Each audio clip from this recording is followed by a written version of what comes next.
Sekarang kita masuk ke yang tidak disadari. Uniknya dunia ketidaksadaran ini, kita juga tidak sadar bahwa ketidaksadaran ini banyak nyetir wilayah sadar. Banyak mempengaruhi wilayah sadar. Cuma kita tidak sadar, wong memang namanya ketidaksadaran. Iya, kalimatnya bulat. Jadi ketidaksadaran kita tentang banyak. Ketidaksadaran itu bukan berarti tidak punya atau tidak ada. Ada sesuatunya. Cuma kita tidak tahu. Karena kita tidak tahu, tidak kita munculkan, dia tidak hadir dalam kesadaran. Tapi dia ikut nyetir kesadaran kita. Yang tampil di ego tadi kan gampang kelihatan di luar. Kalau ini tidak kelihatan. Yang pertama namanya personal unconsciousness. Ketidaksadaran personal. Ini isinya antara lain pengalaman-pengalaman. Dulu waktu ngalami disadari, tapi terus direpresi, dilupakan, disingkirkan, diabaikan. Jangan salah, meskipun kamu cuekin, pengalaman itu terekam dalam dirimu. Mungkin menurutmu tidak penting atau memalukan atau apalagi tidak terlalu serius, jadi kamu anggap sambil lalu saja. Tapi itu jiwamu merekam. Tidak kok Pak, saya sudah lupa. Loh ya kamu tidak tahu saja. Dia jadi koleksi ketidaksadaranmu. Yang ini diam-diam nyetir dunia sadarmu. Nah ini yang makanya katanya Jung itu hati-hati. Nanti katanya Jung banyak hal yang tidak sadar nyetir kita, terus kita kaget dengan hasilnya. Dan itulah selama ini katanya Jung yang kita sebut takdir. Tapi itu sebenarnya bukan sesuatu yang tiba-tiba datang kayak sulap takdir itu. Tapi kamu tidak sadar ada yang mengarahkan sejak bawah sadarmu. Gitu. Oke, saya tadi ujian jawabnya ngawur loh Pak.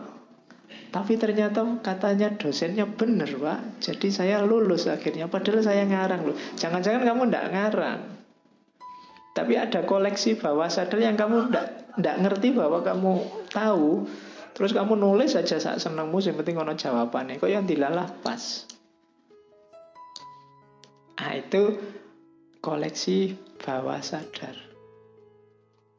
Kamu merasa dirimu itu orangnya sabar loh. Tiba-tiba begitu marah, orang sak kos-kosan bubar semua.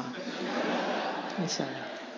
Kamu tidak mengira bisa begitu. Saya kok gitu ya? Apa memang sudah takdirnya saya kayak gini ini? Ditakdirkan Allah sekarang bisa marah? Enggak. Koleksi-koleksi itu sudah ada. Cuma kamu tidak sadar saja. Selama ini tutur katamu lembut. Tapi begitu tidak suka sama orang, caci makimu ngalah-ngalahi yang biasanya meso. Padahal dari mana kamu dapat kosakata itu? Itu pasti dari bawah sadarmu. Saya tidak pernah ngapalin kata-kata pisuan Pak. Loh enggak, mungkin kamu baca WA teman-temanmu maki-maki, baca Instagram ada orang maki-maki.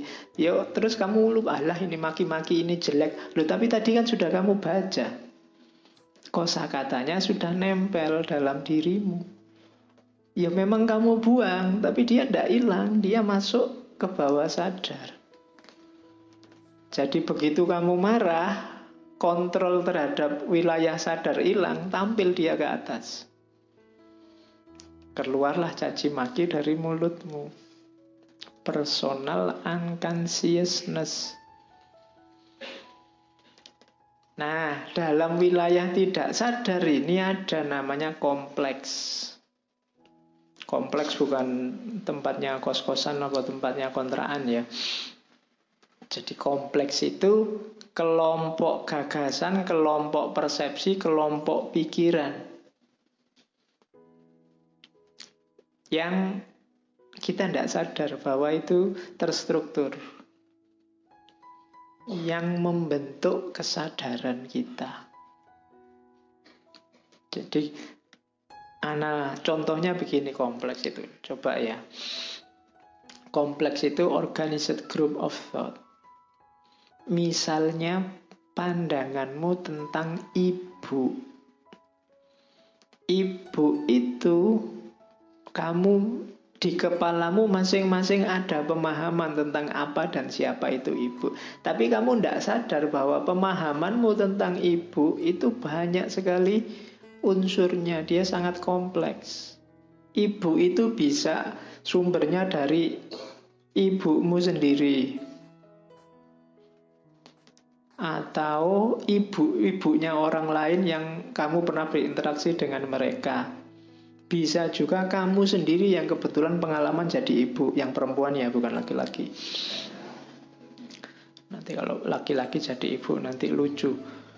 Terus mungkin bacaanmu tentang ibu, atau mungkin pengalamanmu dulu waktu kecil diasuh oleh ibu. Sumbernya banyak. Yang ini kemudian menstruktur jadi satu. Secara tidak kamu sadari muncul kesanmu, pandanganmu tentang ibu. Mungkin yang ibunya kayak zaman dulu ya, ibu tiri, kejam, jahat, kamu dipukuli. Itu nanti pandangannya tentang ibu beda dengan ibu-ibu yang baik.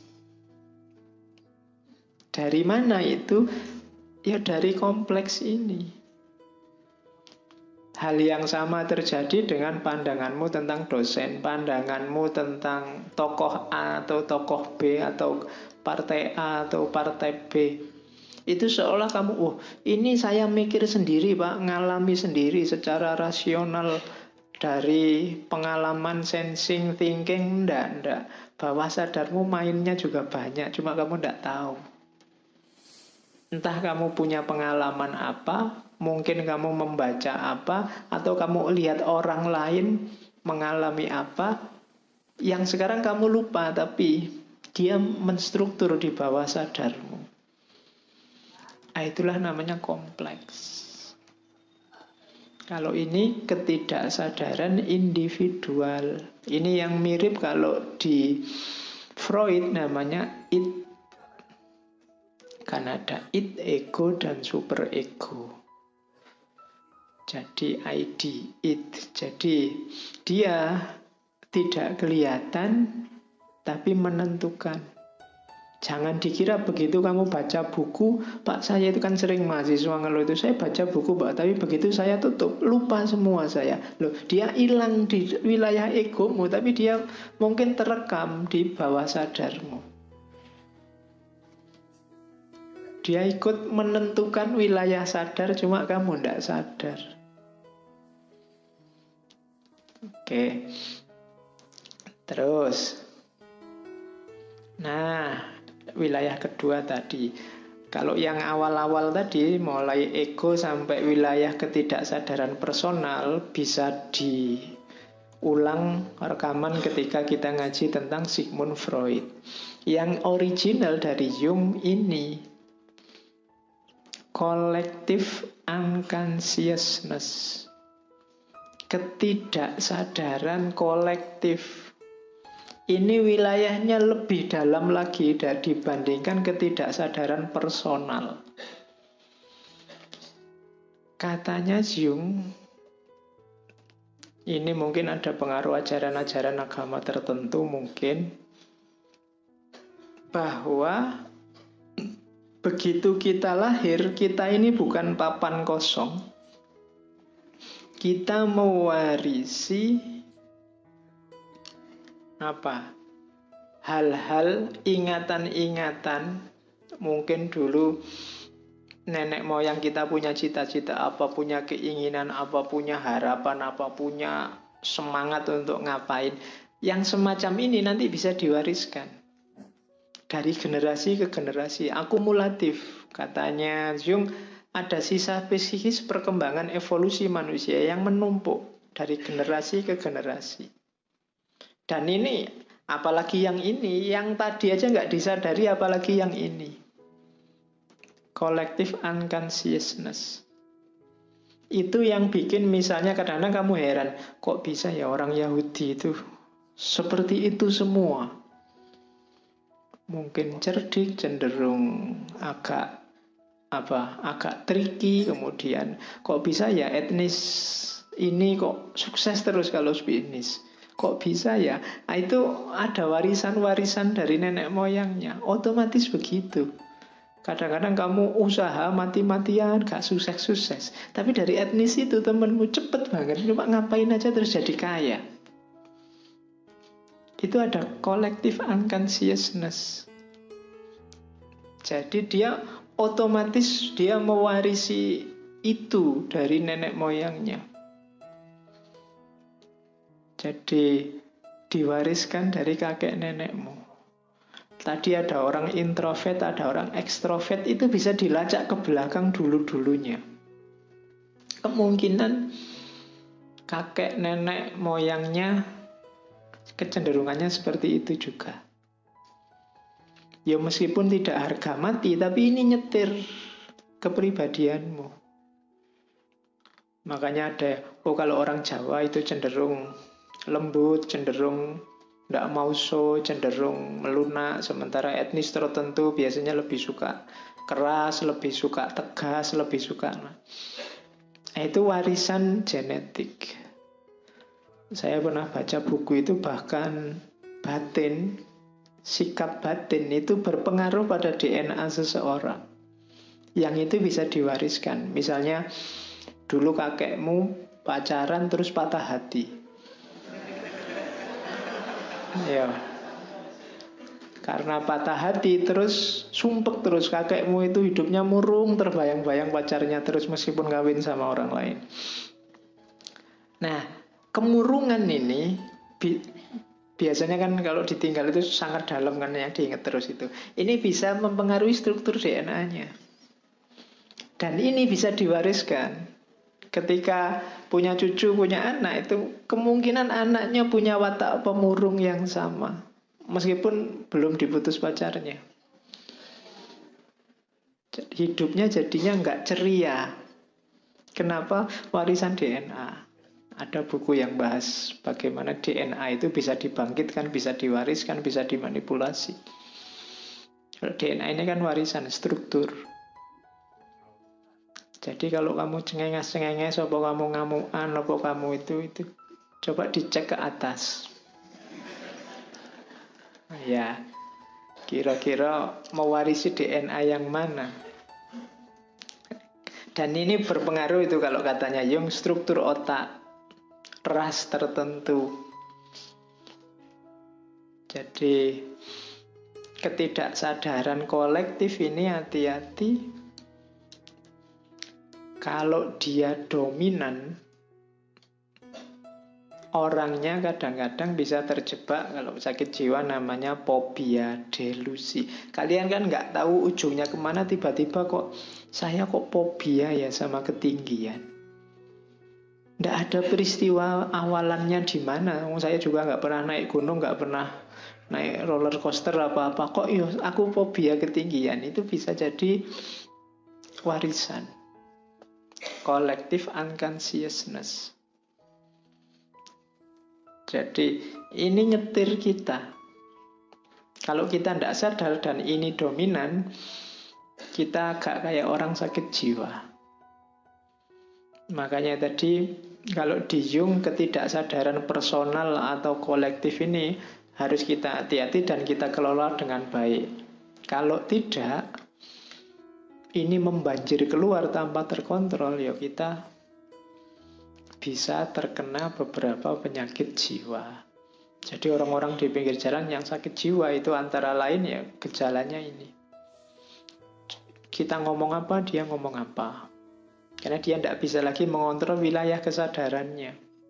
Bawah sadarnya membanjir keluar. Terus isinya apa sih ketidaksadaran kolektif itu? Yang pertama apa? Arketipe. Arketipe itu semacam tipe ideal. Atau kalau bahasa Plato ya idea. Tipe ideal itu jenis ketidaksadaran kolektif. Setiap orang, setiap generasi manusia secara tidak sadar kolektif punya archetype, punya arketype. Misalnya, tipe ideal itu kan misalnya ayah yang baik, atau manusia yang kuat, atau orang tua yang bijaksana, atau anak-anak yang ceria. Itu kan kamu semua punya tipe ideal. Itulah namanya archetype. Yang ini biasanya jadi kiblat, jadi rujukan. Tapi ya karena sifatnya tidak sadar, kita tidak tahu. Itu dicontohkan oleh Jung, misalnya nenek moyang kita dulu setiap hari melihat matahari terbit. Kemudian memahami betapa pentingnya matahari. Lama-lama muncul dalam ketidaksadaran kolektif tentang powerfulnya matahari, pentingnya matahari, dia kuat, berkuasa, memberi cahaya. Wujudnya nanti jadi dewa matahari. Manusia ideal nanti kan munculnya kan superhero itu archetype-nya. Orangnya kuat, pinter, cerdas, suka menolong, membantu orang lain tanpa pamrih. Itu kan mirip.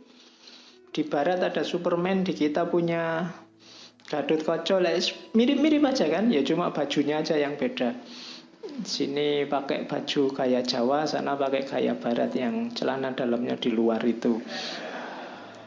Tapi kan dia kuat apa saja, ditembak tidak mempan, yang sini dipanah tidak mempan, tulangnya kayak baja, otot kawat, balung wesi, kan gitu.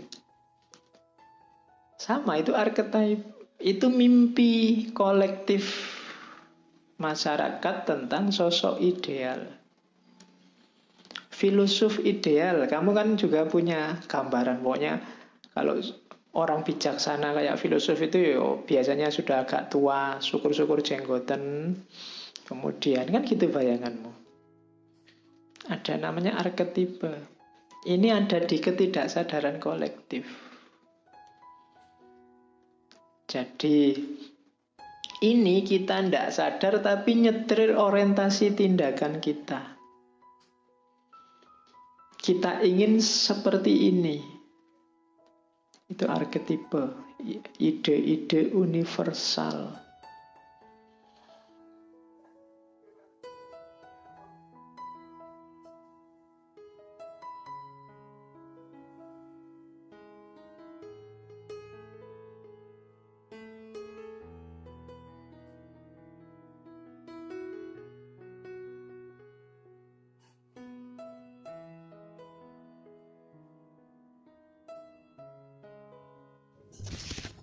Mereka pergi ke tempat mengaji masing-masing.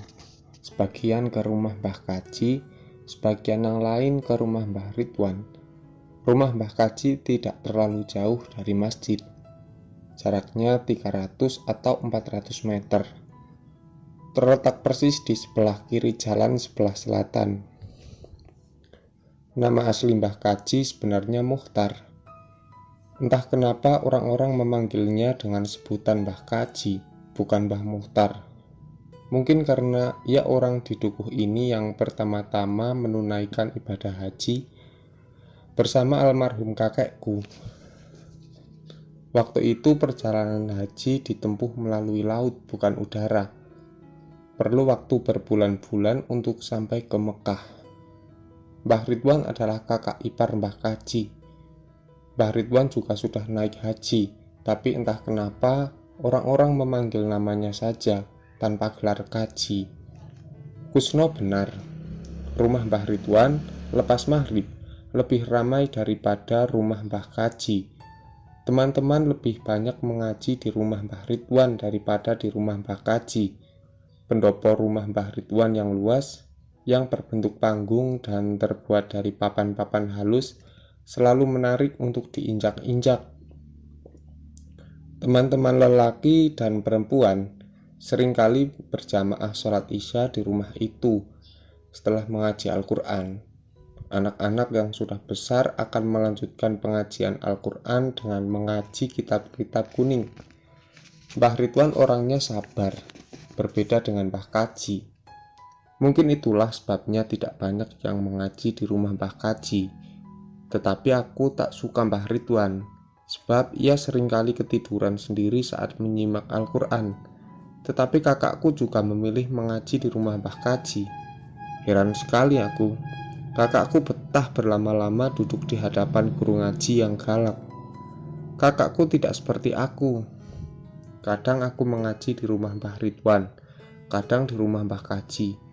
Tak sekalipun kakakku mau aku ajak untuk ngaji di rumah Mbah Ridwan, padahal aku sudah mengajaknya berkali-kali.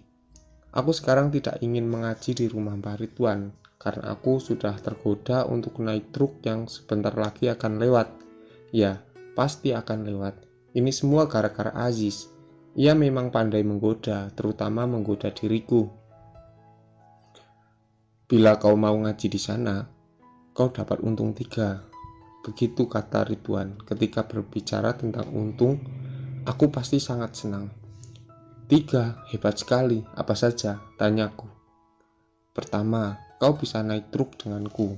Kau tahu, tidak ada satupun anak di dukuh kita yang sudah naik truk, kecuali aku. Ini rahasia kita berdua. Kau jangan pernah bercerita pada siapapun. Kedua, kau bisa tidur bareng-bareng di musola di sana bersama teman-teman yang lain. Itu sangat seru. Aku sudah mengalami. Dan ketiga, ini yang sangat penting. Teruskan. Aku tak sabar, sebab Aziz meneruskan ucapannya. Yang ketiga apa? Tapi kamu harus janji dulu. Janji apa? Kau tak boleh bilang siapa-siapa. Ya, yang ketiga, kita bisa nonton film di lapangan sama-sama. Sejenak aku terdiam. Kupandangi mata Aziz yang berbinar-binar, seperti berputar-putar karena suka nonton film di lapangan. Maksudmu di lapangan Wonosegoro sana? Iya, di mana lagi? Kan itu bayar, pakai karcis. Aku tidak punya uang. Kita tak perlu membayar. Kita bisa nonton gratis. Yang benar. Yang mau membayari kita siapa? Pokoknya mau ikut atau tidak? Tentu saja mau. Dan ini adalah malam yang entah keberapa aku akan mengaji kembali ke Seworan. Penantianku sepertinya akan berakhir. Nanti aku dan Aziz dan teman-teman yang lain akan pergi ke lapangan menonton film. Aku memang belum pernah menonton film ke sana, apalagi tanpa membayar. Sore tadi, sekitar pukul 3, aku mendengar siaran dari mobil keliling. Kunjungilah ramai-ramai pemutaran film selama seminggu di lapangan Wonosegoro. Bapak-bapak, ibu-ibu, mas-mas, mbak-mbak, dan adik-adik semuanya. Dengan karcis seharga Rp400 saja, Anda bisa menikmati film-film yang lagi seru-serunya. Dan untuk malam ini, siaran itu melanjutkan. Untuk nanti malam akan diputar film terbaru Rhoma Irama dengan judul Berkelana 2. Ya, hanya Rp400 saja. Ayo berbondong-bondong ke lapangan Wonosegoro. Belum hilang suara siaran dari mobil keliling itu, hatiku tak karuan menanti malam. Sesungguhnya aku ingin mengajak kakakku agar mau merayu ayahku untuk menonton film bersama, melihat Rhoma Irama dengan gitarnya, mendengar nyanyiannya, dan menonton bersama kakak dan orang tua tercinta. Adalah keindahan yang seindah-indahnya. Namun sayang, ayahku sedang masuk angin. Ibuku pun tak mengizinkanku nonton. Ditambah kakakku juga tidak mau menonton. Maka lengkap sudah penderitaanku. Penderitaanku lenyap ketika Aziz dan teman-teman nanti akan mengajakku menonton film Rhoma. Gratis pula. Aku tak lagi merasa menderita. Tentu aku sudah pandai mengaji. Maksudku, aku sudah bisa membaca ayat-ayat Al-Quran dengan lancar dan tartil. Memang suaraku tidak sebagus suara kakak, dan cara ngajiku tak seindah cara ngaji kakak. Kakakku itu entahlah, ia jago. Kata teman-teman, suara kakakku paling indah saat melantunkan ayat-ayat suci. Bahkan, aku sendiri telah menyaksikan bahwa kakakku juga sudah mulai menghafal ayat-ayat dengan lancar. Tak seperti aku. Aku juga sedikit-sedikit menghafal surah-surah di juz amma, tapi tolong maafkan aku jika aku tak selincah kakakku. Walau begitu, ketika aku setoran hafalan Al-Quran pada Mbah Ahmad, salah satu guru ngaji di dukuhku, hampir semua bacaanku tak salah. Seperti malam ini, di mana hatiku sesungguhnya sudah terpaku pada keinginan untuk segera beranjak keluar dari musola panggung ini dengan teman-teman dan pergi ke lapangan. Dan waktu yang kami tunggu itu pun sampai juga. Menurut jadwal, penayangan film akan dimulai pukul 8 malam. Saat ini pukul 7:04. Perjalanan ke lapangan membutuhkan waktu kurang lebih setengah jam. Itu pun harus ditempuh dengan cara berjalan cepat. Dan aku sudah siap. Dan Aziz pun sudah siap. Dan begitu pula 10 temanku lainnya. Untung langit malam ini cerah, ucap Aziz. Sungai tidak meluap. Ayo kita cepat-cepat. Kami harus menyeberang sungai Serang. Ini tidak masalah. Jika sungai sedang meluap karena banjir, itu tak akan menghalangi kami untuk merenanginya. Kami sudah begitu akrab dengan sungai. Berenang di sungai dan yang meluap lebih menantang hati kami. Tanpa banyak kata, kami segera menyusuri jalan setapak bintang-bintang di langit berkedap-kedip. Menamingi bulan yang sedang purnama, kami melewati pematang sawah agar langkah-langkah kami segera sampai di lapangan. Setengah jam lebih sedikit, suara speaker telah menjajah telinga kami. Ya, speaker dari lokasi pemutaran film. Kami melihat orang-orang berduyun-duyun di depan pintu masuk. Anak-anak kecil, laki-laki dan perempuan, juga ibu-ibu dan bapak-bapak, berdiri antri untuk segera masuk ke dalam sana. Sejenak aku bingung, bagaimana cara masuk? Kita tidak akan masuk, bisik Aziz. Terus kita bisa menonton film dari mana? Aku bertanya. Sebentar lagi, tenang saja. Nanti kalau film sudah diputar, kita pergi dari sini. Kok pergi? Kita ke samping selatan lapangan, tenang saja, ayo. Aku diajak Aziz dan teman-teman lain pergi dari depan pintu masuk. Lapangan dikelilingi kain putih tebal sebagai pembatas area pemutaran film. Layar tancap ini sekali lagi memang tidak gratis dan aku tak punya uang dan aku tidak tahu apakah Aziz dan teman-teman lainnya membawa uang atau tidak. Begitu kami sampai di sisi selatan, ku dengar film sudah mulai diputar. Dadaku berdetak kencang. Betapa dekatnya suara denting gitar Rhoma Irama dengan keberadaanku saat ini. Tetapi aku tak bisa melihat penampilannya yang gagah itu. Kita panjat pohon jati ini, ucap Aziz. Yang lain pun berkata, aku pohon yang sebelah sana. Aku yang itu, seru yang lain. Jadi kita memanjat pohon. Aku bertanya. Iya, kamu mau lihat Rhoma tidak? Aziz bertanya sembari memulai memanjat pohon. Tentu saja, jawabku. Lalu sedikit ragu aku juga mulai memanjat. Setelah melalui perjuangan yang cukup berat sampai aku hampir terpeleset jatuh, hatiku yang ketir berubah berbunga-bunga. Di sebuah cabang di bawah cabang yang diduduki Aziz, aku duduk sembari memeluk batang pohon jati. Dari tempat ini, kini aku bisa menatap layar putih di kejauhan sana. Kulihat Rhoma dengan potongan rambutnya yang hebat itu, tengah memeluk Ani, kekasih hatinya. Sebentar kemudian, ayah dan ibu Ani datang memergoki. Lalu sang ayah memarah-marahi Ani yang menolak untuk dijodohkan dan menganggap Ani terkena rayuan si sopir kotor idolaku, Rhoma Irama. Aku diam, kedua mataku yang terus berbicara, juga telingaku. Seluruh perhatianku tumpah pada adegan demi adegan dari film Berkelana 2. Tak sekalipun aku mendengar Aziz berkata-kata. Sepertinya dia juga begitu menikmati tontonan gratis yang sesungguhnya berbayar ini. Setelah film selesai dan aku, Aziz sudah turun dari pohon dengan hati yang sangat puas. Kami saling berjanji bahwa besok malam kami akan menonton lagi. Janji kami diperkuat dengan janji teman-temanku yang lain.